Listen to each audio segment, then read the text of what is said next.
10 എന്ന അളവിൽ പറയാവുന്ന, അതായത് 3 കട്ടിലുകൾ ആകൃതിയിൽ ഉണ്ടാവുന്ന ഒരു ചെറിയ മുറി. അതിൽ 6 കട്ടിലുകളാണ് മേൽക്ക് മേലെ ബെർത്ത് പോലെ. ഒരലമാര ആ റൂമിലില്ല. അവരുടെ ഡ്രസ്സൊക്കെ പെട്ടിയിലാക്കിയിട്ട് ഈ കട്ടിലിൻ്റെ അടിയിൽ ഇങ്ങനെ നീക്കി വെച്ചിരിക്കുക. അവിടുന്ന് പുറത്ത് ഒരു ചെറിയ മുറി, അതാണ് അവരുടെ ഡൈനിങ് ഹാൾ. ആ മുറിയിൽ വട്ടത്തിലുള്ള ഒരു മേശയും 4 കസേരയും.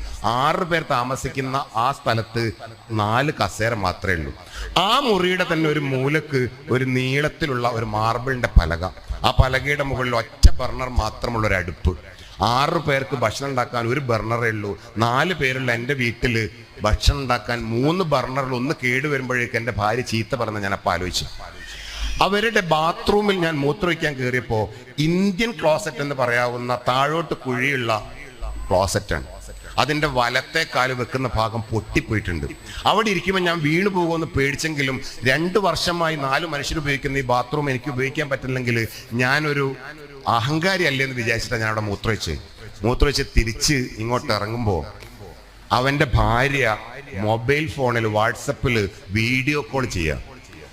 അവരിപ്പോൾ ഉള്ളത് ഒരു സാനിറ്ററി കടയിലാണ്. ക്ലോസറ്റ് വാങ്ങിക്കാൻ വേണ്ടി വന്നതാണ്.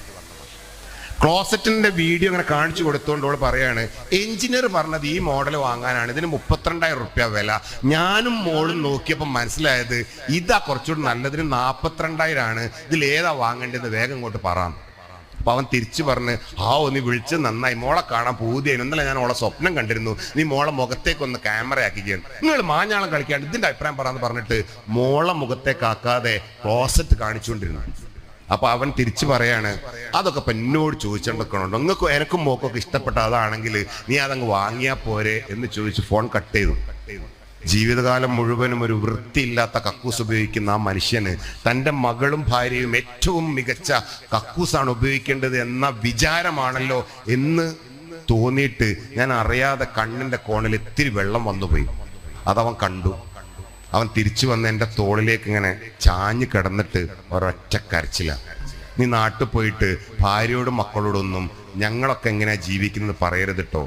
നമ്മളൊക്കെ ജീവിതത്തിലുള്ള എല്ലാ പ്രവർത്തനം ചെയ്യുന്നത് ഒരു സന്തോഷത്തോടെ നിൽക്കാൻ വേണ്ടിയിട്ടല്ലേ. അങ്ങനെ അധ്വാനിക്കുന്ന ഉരുകുന്ന ഉപ്പയുടെയും ഉരുകുന്ന ഭർത്താവിൻ്റെയും ഒക്കെ സമ്പാദ്യം കൊണ്ട് അടിച്ചു പൊളിക്കുന്ന മക്കളെയും ഭാര്യയൊക്കെ ഷഹീദിന്റെ രക്തസാക്ഷിയുടെ പുണ്യം കിട്ടുമെന്ന് വിചാരിച്ചിട്ടാണ് ഞാൻ വിമാനം കയറി. ആ മനുഷ്യരെ കുറെ കാലം കഴിഞ്ഞിട്ട് ആ മനുഷ്യരൊന്ന് ഫോൺ വിളിക്കുമ്പോൾ നേരെല്ലാം മനുഷ്യരെന്ന് പറഞ്ഞ് ഫോൺ വെക്കുകയും കുറെ കാലം കഴിഞ്ഞ് ആ മനുഷ്യൻ തിരിച്ച് നാട്ടിലേക്ക് വരുമ്പോൾ പിയാപ്പിളപ്പ പോകാത്തയും കൊണ്ട് മോക്കൊന്നിനും നേരല്ല എന്ന് പറയുന്ന അമ്മായിയമ്മമാരോ ഉമ്മമാരോ